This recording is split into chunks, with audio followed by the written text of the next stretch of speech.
พ่อมันจะตกดีมากคุยกันก็นั่งอยู่เรามันไอ้เข้าตายห่าว่าใครไม่ได้แล้ว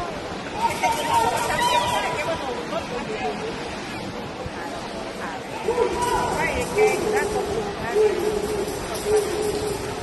ไปเที่ยวเขาทำอะไรอยู่